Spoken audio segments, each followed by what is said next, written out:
Hi friends, સવારની ભાગદોડમાં અને ઉતાવળમાં કંઈક ફટાફટ મસ્ત નાસ્તો બનાવવો હોય તો એનો બેસ્ટ આઈડિયા છે બેસનના પુડલા. તો આજે આપણે એક સિક્રેટ વસ્તુ ઉમેરીને બેસનના પુડલા બનાવીશું, જેનાથી તમારા પુડલા વધુ સ્વાદિષ્ટ અને વધુ સોફ્ટ બનશે. તો ચાલો શરૂ કરીએ. અહીંયા 1 વાટકી ચણાનો લોટ ચાળીને લીધો છે અને એમાં 1 ટેબલસ્પૂન સોજી ઉમેરીએ. એનાથી પુડલા એકદમ ક્રિસ્પી બનશે. હવે અહીંયા 1/4 ટીસ્પૂન મીઠું નાખીએ, વધારે ઓછું તમે લઈ શકો છો. 1 વાટકી છાશ એડ કરીશું, નહીં ખાટી નહીં મોળી, એ રીતની થોડી થોડી એડ કરવાની, મિક્સ કરતા જવાનું એટલે ગાંઠા ના પડે. પહેલેથી વધારે નહીં નાખી દેવાની, આ રીતે મિક્સ કરતું જવાનું છે.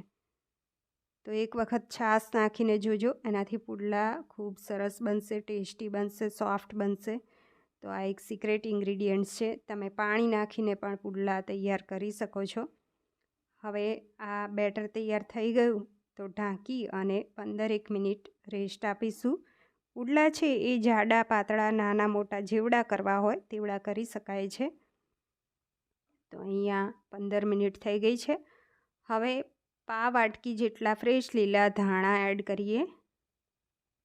અહીંયા 1/2 ટીસ્પૂન મરી પાવડર, પા ટીસ્પૂન હિંગ એડ કરીએ. હવે તેની અંદર અજમો એડ કરીશું. તો અજમો ઓછો પણ લઈ શકાય છે, મેં 1/2 ટીસ્પૂન લીધો છે, તમે પા ટીસ્પૂન પણ લઈ શકો છો. હાથેથી મસળીને એડ કરવો એટલે એની ફ્લેવર સારી આવે. 1/2 ટીસ્પૂન કરતાં થોડીક ઓછી હળદર અને 1/2 ટીસ્પૂન ધાણા જીરું પાવડર, 1/2 ટીસ્પૂન કરતાં થોડુંક વધારે લાલ મરચું પાવડર. સારી રીતે મિક્સ કરી લેવાનું છે. તો આ મિક્સ થઈ ગયું. હવે 1 ટીસ્પૂન આદું મરચાં લસણની પેસ્ટ એડ કરીએ અને એમાં આપણે બેટરને થોડું પાતળું કરી લઈએ. તો અહીંયા ટોટલ 1 વાટકી પાણી નાખી અને બેટરને હું પાતળું કરી લઈશ, કારણ કે આ પુડલા છે એ હું પાતળા બનાવી રહી છું અને એકદમ ક્રિસ્પી બનશે. જો પાતળા પુડલા ના બનાવવા હોય તો તમે જાડા પણ બનાવી શકો છો. અહીંયા તવો ગરમ કરવા મૂકી દેવાનો. તવો સરસ ગરમ થાય એટલે ઉપર તેલ લગાવી લેવાનું.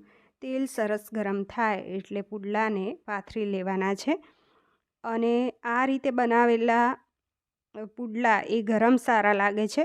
પુડલા ઠંડા પડે અને ચવડ થઈ જતા હોય તો જમવાની વાર હોય તો તમારે પુડલા ક્રિસ્પી નહીં કરવાના, થોડા શેકી અને કાચા પાકા શેકી ઉતારી લેવા અને જ્યારે જમવા બેસો ત્યારે એને ક્રિસ્પી કરવા, તો ચવડ નહીં થાય, કારણ કે આપણે પાતળા પુડલા બનાવી રહ્યા છીએ.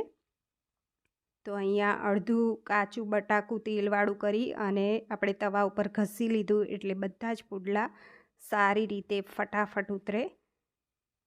તો અહીંયા બેટરને આપણે વાટકીમાં ભરી અને કિનારોથી રેડવાનું ચાલુ કર્યું અને તવાને ઉચકતું જવાનું અને આ રીતે ફેલાવતું જવાનું.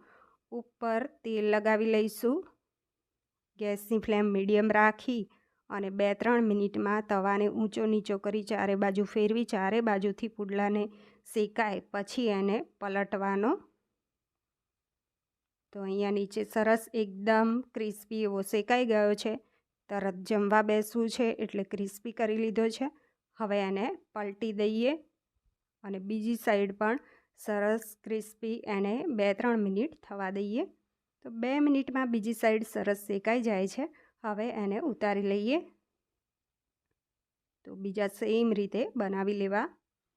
તો એને મેં અહીંયા ગ્રીન ચટણી સાથે સર્વ કર્યા છે, દહીં સાથે પણ ખાઈ શકો છો. ફ્રેન્ડ્સ, પુડલાની રેસીપી ગમી હોય તો લાઇક, શેર, સબસ્ક્રાઈબ જરૂર કરજો. દોસ્તોમાં શેર કરતા રહેજો અને કમેન્ટ્સ કરીને જણાવો કે પુડલાની રેસીપી તમને કેવી લાગી અને તમે કેવી રીતે બનાવો.